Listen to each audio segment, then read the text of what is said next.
연어술 파티 재판의 숨겨진 의미에 대해서 제가 한번 들고 와봤습니다. 연어술 파티 재판, 법적으로 말씀드리면은 이화영 씨 위증 사건이죠.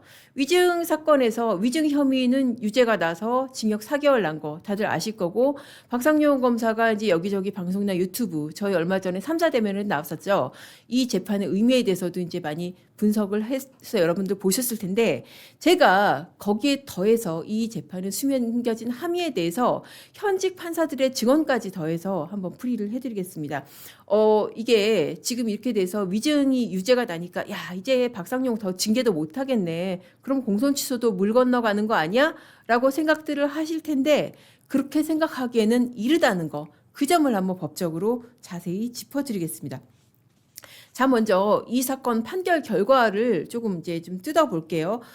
일단 재판부가 직권남용 혐의에 대해서 이 정말 듣도 보도 못한 논리를 들어서 공소기각이라는 판결을 했습니다.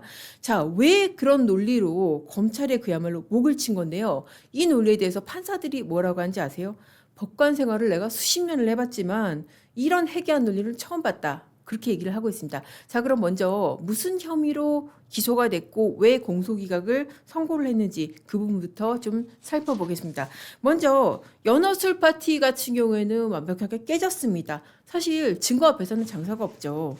자, 연어술 파티 이화영 씨가 이렇게 증언한 게 기소가 됐죠. 2024년에 검사 탄핵 청문회에 나와가지고 수원지검 13135에서 연어술 파티를 하면서 나를 회유했다. 그 날짜가 6월 18일 혹은 30일 이렇게 기억한다.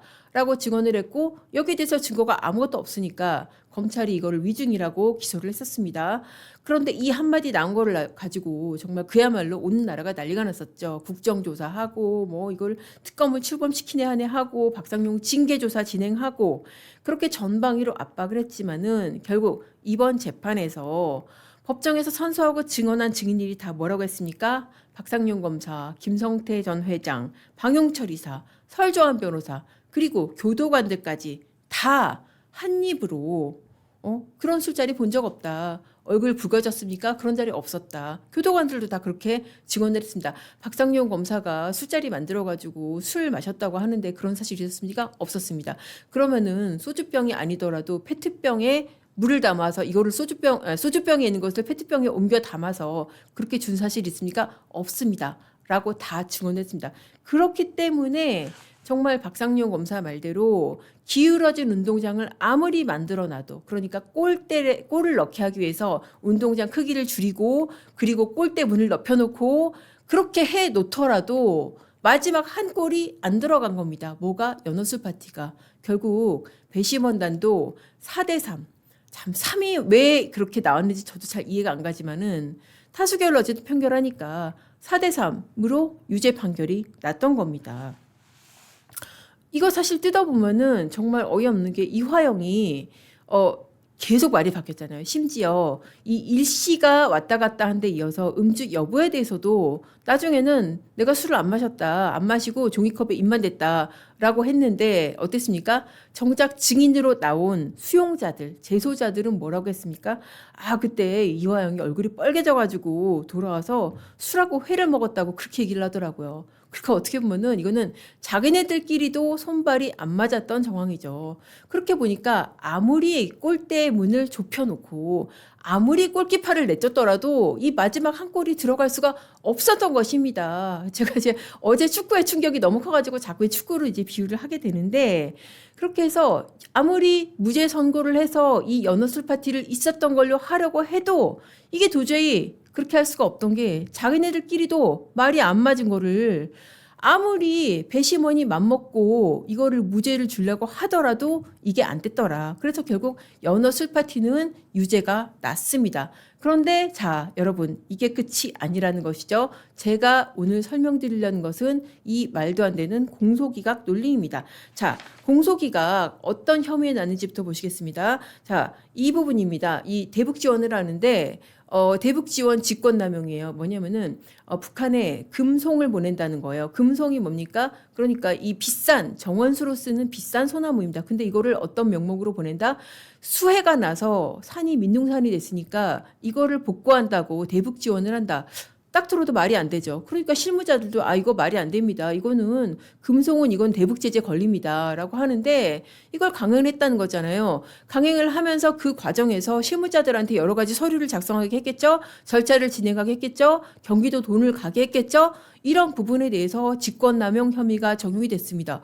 당연히 유죄 나야 될 것 같은데 근데 배심원들은 이거를 무죄로 판결을 했어요. 무죄의 논리는 뭐냐면은 이런 대북 지원이 원래 목적에 반하지 않는다라고 배심원들은 그렇게 봤습니다. 아마도 그조차도 제가 보기에는 배심원들 얼마나 사실 혹사당했습니까? 매일 밤 12시까지 그 잡아놓고 이 법적인 절차 자체에 익숙치 않은 사람들을 밤 12시 넘어서까지 재판을 하다 보니까 거의 정신이 혼미해졌을 거예요. 그런 가운데서 여러분 뭐 이 정도로 도와줄 수 있는 거 아닙니까? 이게 어떻게 직권남용이 됩니까? 아니 북한이 수해가 났다는데 이거 도와주는 게 뭐가 문제가 돼요? 이러면 그래요 문제 없겠네요.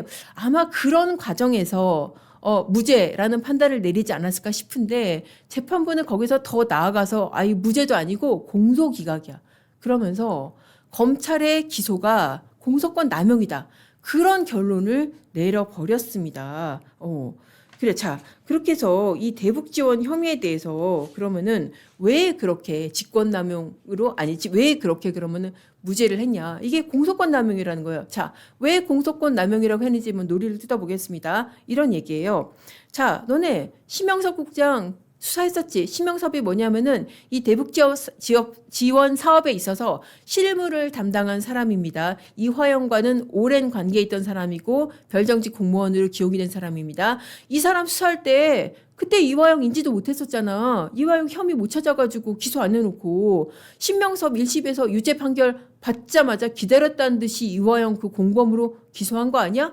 그러면은 너네가 그렇게 하는 바람에 신명섭 재판에서는 정작 이화영이 이게 자기가 공모로 기재가 돼 있는데 방어권 행사를 못했다고 이런 식으로 너네 오로지 이화영을 처벌하는 목적으로 지금 이번에 기소한 거 아니야? 이거는 검찰의 공소권 남용이야, 방어권 침해야 라고 하면서 공소권 남용 그렇게 판단을 해버린 것입니다. 자, 무죄나 공소권 남용이나 뭐 처벌 안 받는 거 그게 그거 아니야라고 생각하실 수 있지만은 그렇지가 않습니다.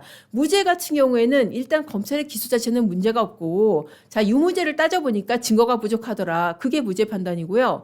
공소기각 같은 경우에는 이건 유무죄 갈 것도 없이 너네 기소 자체가 문제가 있어. 기소가 위법하네. 이거는 기소가 무효야. 라는 거니까 검찰 입장에서는 더 심각한 거예요. 그래서 제가 전에도 말씀드렸지만은 공소기각 판단이 났다? 이거는 과거 같으면은 검사가 옷 벗을 일에 해당하는 그런 판단인 거예요. 자, 그러면은 도대체 이 판단이 맞느냐? 여러 가지 뭐 법적인 문제가 있어서 도대체 이 판단이 맞느냐? 여러분이 헷갈리실 수가 있는데 그래서 제가 이거를 현직 판사들한테 물어봤습니다. 여기서부터 이제 제가 단독으로 이 자리에서 들려드리는 내용인데 판사들 반응이 그랬어요. 도대체 나는 이런 얘기 처음 들어보는데 양 기자, 내가 지금 뭐 법조 생활을 내가 수십 년을 해봤는데 이런 논리로 공소기각이 나는 건 정말 나는 머리털 나고 처음 봐. 라는 게 판사들의 반응이었습니다. 그도 그럴 것이 사실 공소권 남용이라는 논리가 한 고위 법관의 얘기는 그렇습니다. 이거는 정말 교과서에서만 나오는 것이다. 그리고 정말 실제 판례도 거의 찾을 수가 없는 사안이다. 왜냐하면은 사실 법조인이잖아요. 다들 뭐 몇십 년 경력의 법조인인데 기소를 했으면은 검찰도 나름의 이유가 있어서 기소를 했을 거 아닙니까? 그러니까 거기에 대해서 유무죄 판단을 하는 게 지금까지의 법적인 프로세스고 근데 기소 자체가 공소권 남용이다. 이거는 아무리 판사가 검사가 밉더라도 그렇게 판단하는 게 어려운 거예요. 그래서 거의 유일하게 있었던 판례가 뭐냐면은 과거에 이제 그 유우성 씨 판례. 유우성이 누구냐면은 이 사람이 이제 화교예요. 화교인데 이제 서울시 공무원으로 임용이 됐던 그런 사람입니다. 근데 유우성이 과거에 국가보안법 위반으로 무죄가 나니까 그 전에 기소유예를 했던 혐의, 그러니까 외국환 관리법 위반, 그 송금한 혐의가 불법이라고 그래서 기소를 하려다가 이제 봐줬던 혐의가 있거든요. 기소유예를 했던 것을 1심에서 무죄가 나니까 다시 꺼내서 기소를 했다. 이거는 공소권 남용이다. 그렇게 법원이 판단한 사안이 있었습니다. 그게 어떻게 보면은 처음이자 마지막에 검찰의 공소권 남용을 공식적으로 인정한 그런 사안이었는데 그거에 대해서도 물론 논란이 있긴 해요. 자, 뭐 그거를 공소권 남용이라고 볼 수가 있나? 좀 심하긴 하지만 공소권 남용인가? 근데 어쨌든 그거는 대법원 판결로 확정이 됐단 말이죠. 그런데 그 사안하고 이 사안하고는 비교도 할 수가 없는 게 이번 같은 사안은 실무에 굉장히 많습니다. 그걸 판사들도 인정을 합니다.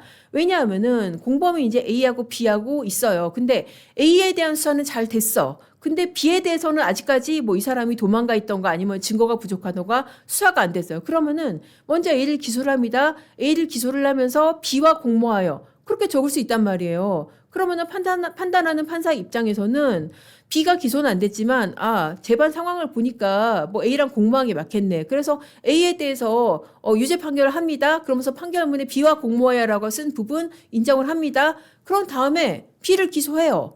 자, 그러면은 그게 공소권 남용인가요? 그런 경우 굉장히 많습니다. 어떻게 보면은 자, 현직 판사 어떻게 얘기하냐면은 상당히 지위가 높은 사람인데 자, 이렇게 기소를 하는 게 어떻게 보면은 B에 대해서 공소권을 신중하게 행사하는 것으로도 볼 수 있다. 왜냐? A에 대해서 이미 유죄가 난 것을 바탕으로 B를 기소하는 거니까 어떻게 보면은 그냥 B에 대해서 그냥 기소하는 게 아니라 A에 대한 1심 판결을 바탕으로 더 신중하게 기소한 것으로 볼 수 있는 거 아니냐. 그런데 이런 사안을 갖다가 공소권 남용이다? 좀 판사들이 보기에도 이거는 진짜 좀 어이가 없는 거죠. 자, 그렇게 독자적인 논리로 이번에 공소 기각 판결을 한 것입니다. 그러니까 보도자료에서 뭐라 그랬어요? 최초의 판결이다. 이런 방어권 침해를 인정해서 공소권 남용을 한 것은 최초의 판결이다. 최초죠, 당연히. 왜냐하면 다른 판사들은 그렇게 판단 안 하니까. 자, 다른 판사들 뭐라고 그러냐면은, 자, 이런 식으로 공소한 게 왜 이게 공소권 남용이 될 수가 없냐? 아니, B 입장에서 그렇게 해서 나중에 기소된 B, 이번 사건으로 대입하면 이화영이죠.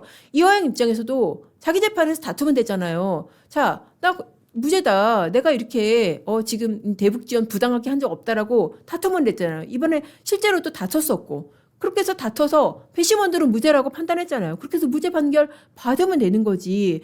그게 왜 앞서 공범이 기소된 재판에서 공모라고 적혔다는 이유만으로 이번에 나에 대한 기소가 공소권 남용이 되느냐는 거예요.